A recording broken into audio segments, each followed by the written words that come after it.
Right,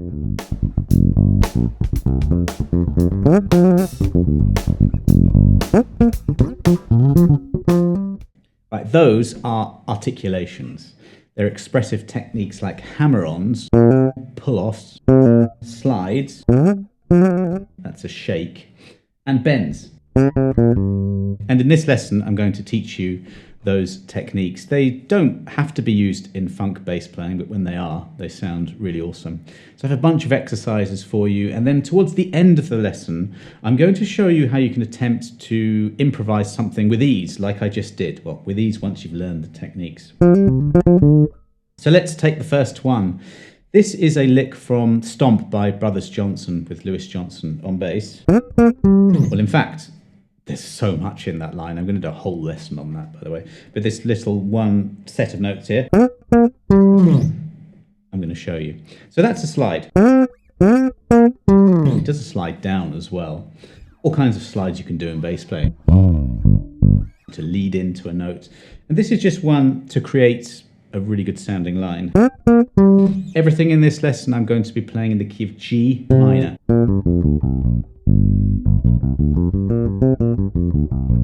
It's going to really help to learn that shape right there.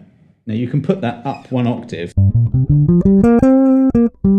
and the top three notes are the ones we need here. So we have a high C, a B flat, and a G. So in terms of the fingers, let's use third finger, and you can slide really from anywhere. Maybe I'm going 3 or 4 frets, maybe 2 frets below. And I'm using my third finger because then the first finger is on the 15th fret. That's the next note. Whenever you play a slide, the finger that you're using must remain in contact with the fretboard at all times. A common mistake to make would just be to come up and release pressure and then the slide stops. The common thing is just to overshoot the mark or not quite make the fret there, the C. So that's the 17th fret. So even just that, just slowly, you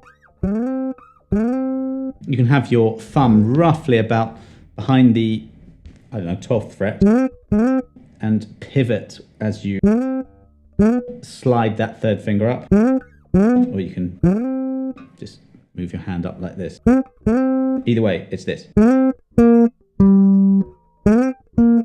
Now, Mark Adams from Slave, one of my favourite bass players, I think he was one of the first guys to invent this technique. It's a bit like a hammer-on, or a trill rather, where you hammer on between 2 notes. But instead of that,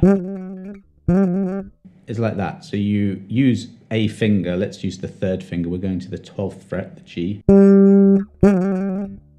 And you quickly just go in and out. You can really do any note.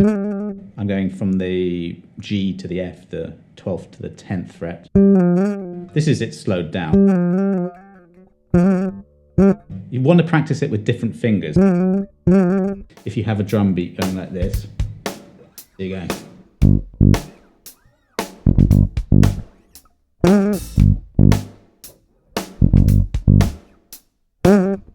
See, you could add it in something like that. So it's usually as an effect. By the way, if you're into funk bass playing and you want to go a bit deeper, I've got a book that I wrote and I've got a course. I'll put links down below. But the next one, which is commonly used a lot, and again, not only in funk, you can use this in all kinds of styles, and it's ghost notes.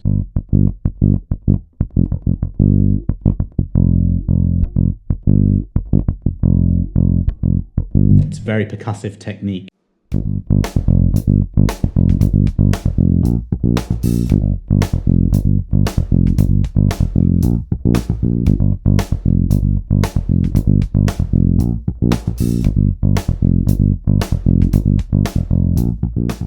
Okay, so that's using a G on the 3rd fret, F on the 1st fret of the E string, and a B flat 1st fret A string. Let's just talk about how to play a ghost note. So we're on the 3rd fret. I'm using little finger, 3rd finger, or both. Now both is quite handy because when you lift off from pressing into the fretboard, but you still have to be in contact with the string, that's how you get a ghost note. Sometimes if you use one finger and you play close to the fret, especially like 5th fret, you'll get a harmonic, which you don't want. That's why using more than one finger can really help. Sometimes I'll use all 4 fingers like that, just closed over the string. This is again very much a timing and a coordination thing. And that's the rhythm.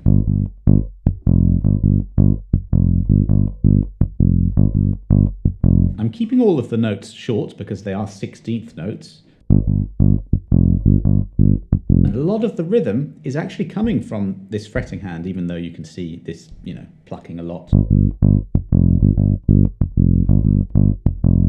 It is that coordination.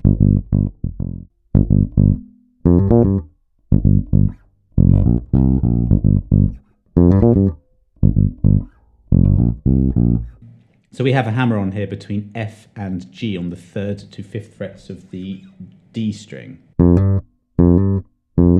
So whether you use your little finger for the hammer, which you might find hard, or 3rd, the principle is the same. We have a rigid curled finger, and from about an inch above the note, you want to really drive right through to get a note that sounds about as loud as the plucked note. So it's one pluck, and then you drive through. It's a very good thing to get that pinky strength up actually as well. And in context with the line, it's this.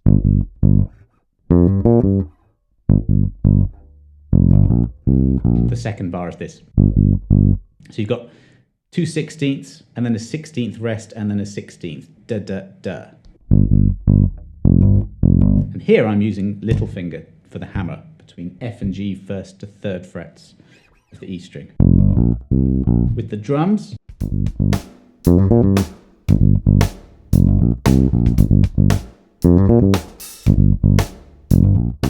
I have this drum beat at 115 beats per minute, but you can slow it right down, get a metronome.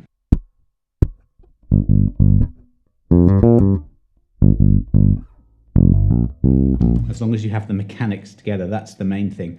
Following on from that, we have a pull-off. Lewis Johnson is my favourite pull-off bass player.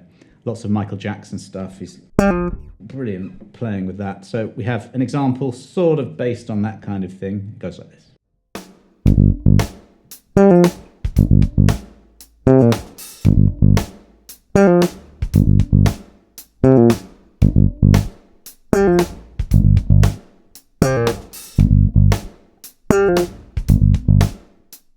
That's more of a Lewis Johnson vibe if you pop. But the first bit we have here is a pull-off from G to F, frets 12 to 10 on the G string.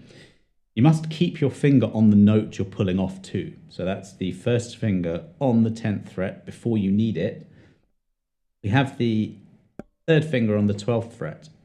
And it's the opposite of a hammer-on, really. You pluck, or pop, let's pluck. But the energy to get the next note comes from that 3rd finger flicking the string.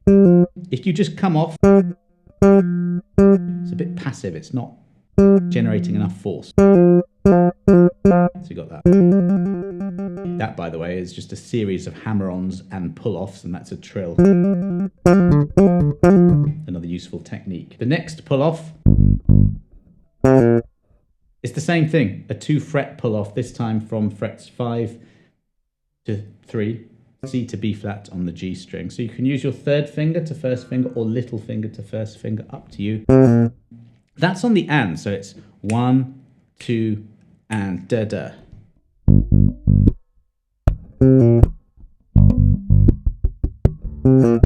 Lots of funk bass playing incorporates 16th notes. So just to get your timing together, whether you're playing on your own, whether you're playing to a drum loop like this, or to a metronome, you've got to be feeling the 16th notes.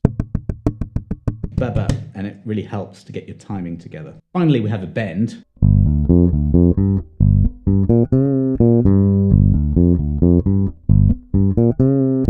It's a very expressive technique. So we have this.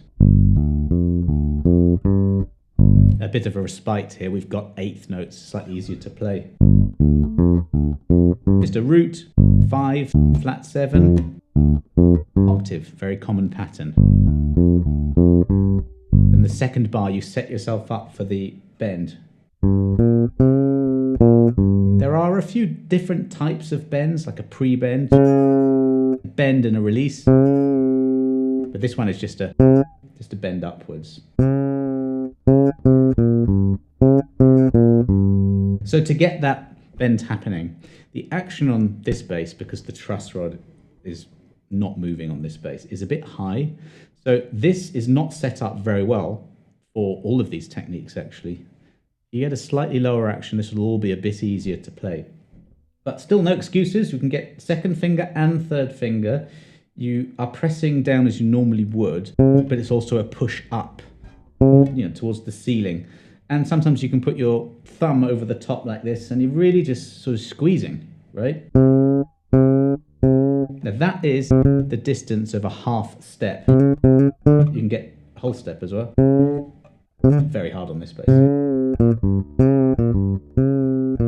But in that position there, within this pattern, you're bending to a blues note. It just sounds great. How you would do it down here. C, 3rd fret, A string. Here I'm playing the note and then just pushing that way.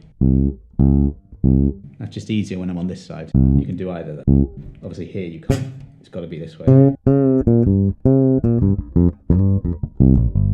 Let's now move into the portion of the lesson where we'll use all of those techniques interchangeably and see where that gets us. You've got that PDF to work slowly over time to get all these things together. But this shape here, you'll see that you've got notes on the 3rd and 5th frets on those 3 strings, the G, D and A.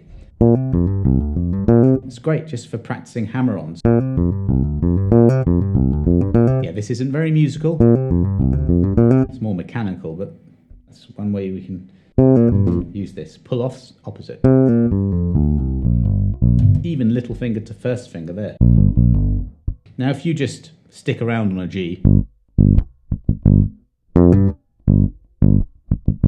leave space.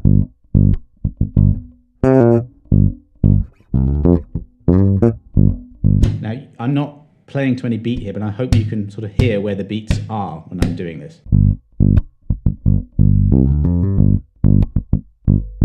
Ghost notes you can play. These notes here, G, F, B flat, C.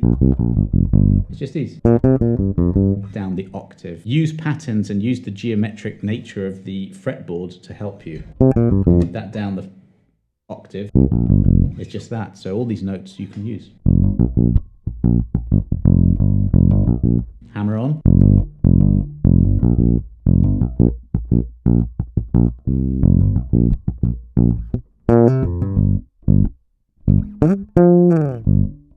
You'll fall back on licks that you've transcribed. I worked on Flea bass lines for so long, early Flea, and he was influenced by George Clinton, amongst others. I don't know if that was a Flea thing I found, but a slide, well, probably Lewis Johnson, but I didn't know him at the time. Slide to the 12th fret, and then play the F. Why does this work?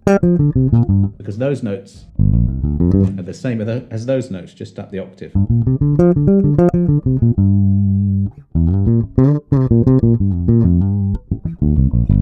If you want to get really good at improvising, you must know from there to hear all of the notes of, in this case, keeping it simple, the pentatonic.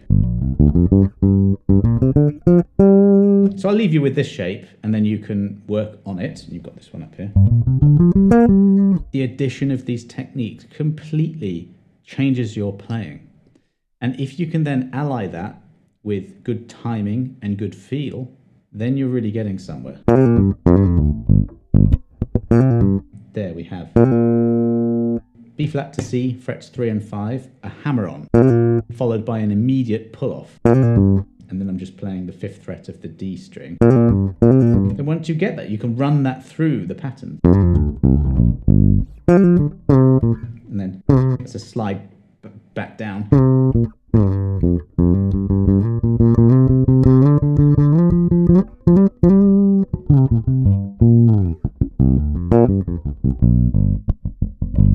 I'm going to do loads more technique lessons like this one, but next up, why don't you watch this? This is how to build a killer funk bass line just from one drum loop. Thanks for watching. I'll see you next time.